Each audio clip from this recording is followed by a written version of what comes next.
Yo les amis, j'ai pris un peu de retard mais me voici enfin. Je t'avoue que ça commence à être un peu chaud de gérer cours, sport et vidéos. Et bien entendu, le sport avant les vidéos. Je te le cache pas, je suis assez égoïste comme gars. Mais je vais m'arranger pour récupérer un rythme correct. Et maintenant on peut commencer. Musique! Alors bienvenue à toi dans l'épisode 2 de 5 aliments pour sortir du stade de gros titan dégueulasse. Nope. Et si t'as pas vu l'épisode 1, ça se passe ici. Je te rappelle vite fait le concept. Dans un monde où la malbouffe a fait de nous des gros sacs de gras, moi, Manga Workout, je t'apporte une solution pour t'en sortir. Au lieu de te balancer une diète ou un régime à la con comme t'en vois partout, je te propose de changer tes habitudes alimentaires petit à petit. Donc plus le temps passera, plus tu évolueras. Et la méthode que je te propose est de te présenter à chaque fois 5 aliments qui sont bien entendu sains et nutritifs, et ton rôle sera de les essayer et de remplacer la merde actuelle que tu bouffes, si t'en bouffes. Et du coup, dans ces 5 aliments, tu garderas ceux qui te plaisent en termes de goût et tu dégageras ceux qui ne te plaisent pas. Ceux qui ne te plaisent pas, c'est bizarre à dire. Bref, l'objectif final est d'avoir un mode de vie alimentaire sain qui te plaît en goût, mais surtout qui va te rendre plus fort. Et quand je dis plus fort, je ne parle pas que des muscles. Une personne qui apporte des bons nutriments à son corps les apporte aussi à son cerveau. Tu m'as compris, le cerveau fait aussi partie du corps, mais bref, ton intelligence se retrouve boostée, tes capacités à réfléchir, tes réflexes. Ton cerveau est sûrement l'une des parties du corps qui fonctionne le plus. Donc ne t'étonne pas si ton cerveau ralentit, si tu bouffes de la merde. Tu crois pourquoi tous ces gros titans dégueulasses finissent totalement attardés? Parce qu'en plus de s'abrutir devant des télé-réalités à la con et de se défoncer le crâne à coups d'alcool et de drogue, ils mangent mal. Bref, le monde est rempli de saveurs qui te sont inconnues, mais surtout qui sont bonnes pour ton corps et qui vont le rendre plus fort. Et c'est mon rôle de te les présenter. Alors, let's go! Nice!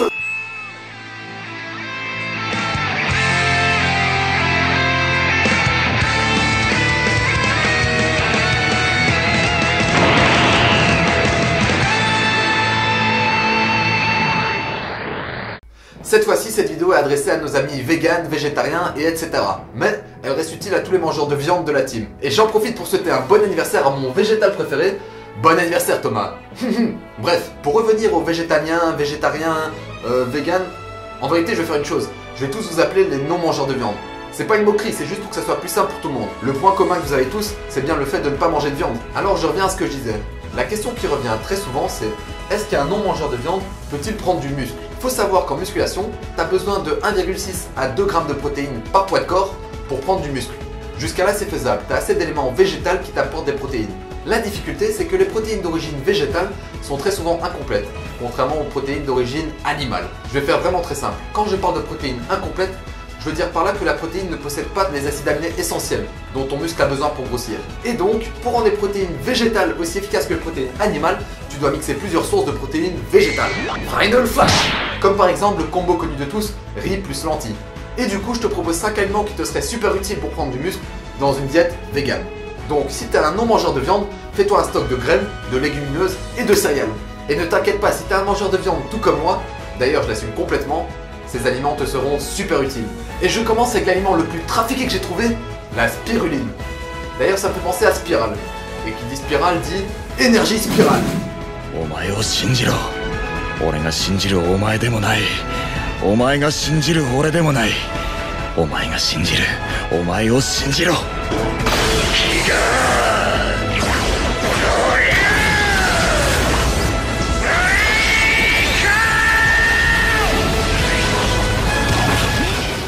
La spiruline, c'est, comment dire, l'aliment ultime, le super saiyan des aliments. En fait, c'est une micro-algue qui est présente sur Terre depuis 3 milliards d'années. C'est un aliment assez facile à produire et surtout très nutritif. Et la NASA travaille dessus. C'est un aliment que les astronautes cultiveront dans leur navette et qui sera nourri à l'aide de leur défection et leur urine. Et la boucle est bouclée. Ce qui va revenir à bouffer ta propre merde. Oui, c'est ça, le cycle du caca. Et pour revenir à ces valeurs nutritives, écoute bien, 65 grammes de protéines pour 100 grammes. C'est énorme! Quand tu te dis qu'une pièce de viande ne dépasse pas les 40 grammes de protéines et que tu vois qu'une algue monte aussi haut, tu commences à réfléchir. Et le plus intéressant, c'est que la spiruline possède des acides aminés dont les muscles ont besoin pour se construire. En gros, le substitut de la viande de demain seront la spiruline et les insectes. Ça a l'air bon tout ça. Et cet aliment est aussi surchargé en vitamines et en minéraux. C'est vraiment un super aliment. Le seul souci, c'est que ça revient encore assez cher. Mais j'en suis sûr, ça pourrait être un élément clé dans un régime vegan.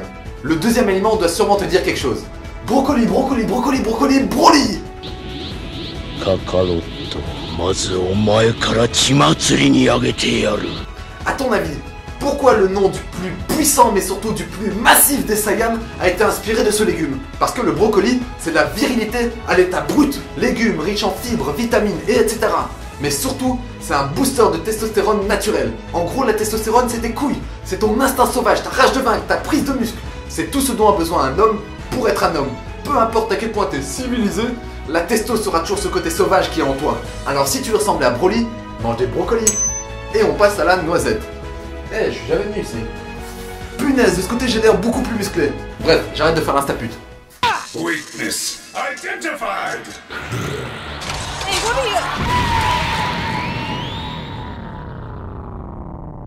16 grammes de protéines pour 100 grammes, ce qui n'est pas négligeable. Au-delà de ça, la noisette apporte énormément de minéraux et de vitamines. De plus, elles vont t'aider à réduire ton mauvais cholestérol, qui est produit par cette bouffe de titan dégueulasse. Allez vous faire au cul. Désolé, je me suis emporté. Contrairement à ce que tout le monde pense, les noisettes ne font pas grossir. Certes, elles sont grasses et super caloriques, mais elles possèdent très peu de sucre. Et les graisses présentes dans ce fruit sont super bonnes pour ton corps. Alors t'as ta réponse, Théodore. C'est pas une vanne, c'est juste pour répondre à un pote qui m'avait posé la question. Ensuite vient le soja. Eh, on dirait le nom d'une technique. Soja. Alors je vais directement répondre à une idée reçue. Avant, j'avais peur de bouffer du soja ou de boire du lait de soja, etc. Parce que j'avais peur de me voir pousser une paire de seins et de perdre mes couilles. Alors non, le soja ne fait pas baisser la testostérone. Des études l'ont prouvé. Alors ne t'inquiète pas, si t'en manges, tu ne vas pas avoir une schneck qui va pousser de nulle part.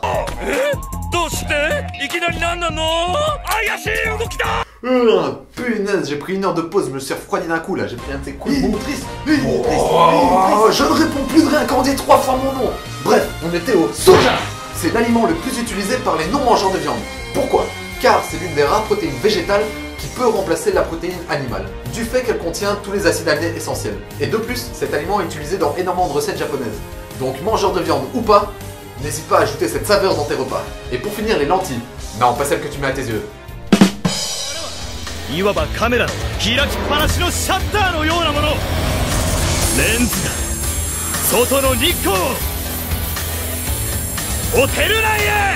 Les lentilles, c'est aussi une source énorme de protéines végétales, parmi les légumineuses. Mais elles sont surtout connues pour leurs apports en fer. Et la carence en fer est l'une des carences qui revient le plus souvent chez les végans, ce qui est super handicapant pour un sportif. Car cette carence a tendance à baisser ta force, te fatiguer constamment et à baisser tes performances. Le cauchemar. D'ailleurs, si tu as ces symptômes, vegan ou pas, ça pourrait en être la cause. Donc n'hésite pas à voir un médecin. Et donc, les lentilles sont un bon moyen de prévenir de cette carence en fer. Mais comme dit plus tôt dans la vidéo, n'hésite pas à mixer cette source de protéines avec d'autres pour avoir de meilleurs résultats. Et bim, on en a fini. Et j'espère que ça sera super utile à beaucoup d'entre vous. D'ailleurs, je voudrais bien savoir combien d'entre vous sont végétariens, véganes, végétaliens, ovo-végétariens, omnivores, merdovores. En tout cas, dis-moi ça dans les commentaires. Avant de clôturer, j'ai envie de donner mon avis sur le véganisme. Faut savoir qu'on vit dans un monde où l'industrie a pris le dessus sur la nature. Et les animaux le payent très cher, je le conçois. Le souci, c'est que c'est pas en nous cassant les couilles à nous, consommateurs, que les choses vont beaucoup changer. Je mets certains véganes dans le même sac que ces hystériques de féministes, qui gueulent pour rien dire.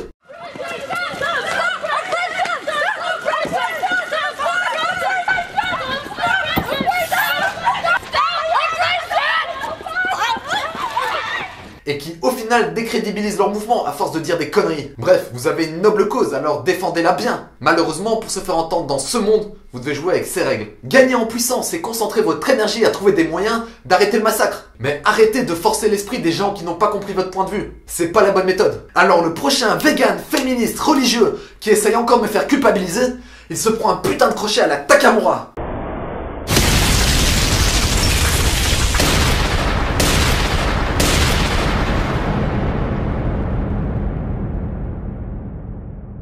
Après, c'est un choix que je comprends et que je respecte. Bref, je veux pas faire polémique, c'est pas le but. Et l'essentiel, c'est qu'ici, tout ce qui nous unit, c'est les mangas et le sport. Donc une putain de volonté d'avancer, peu importe où on va et peu importe d'où on vient. Alors n'oublie pas de me suivre sur Facebook, Twitter, Instagram pour les instaputes. Et abonne-toi, partage et bombarde les pouces bleus à la Star Platinum.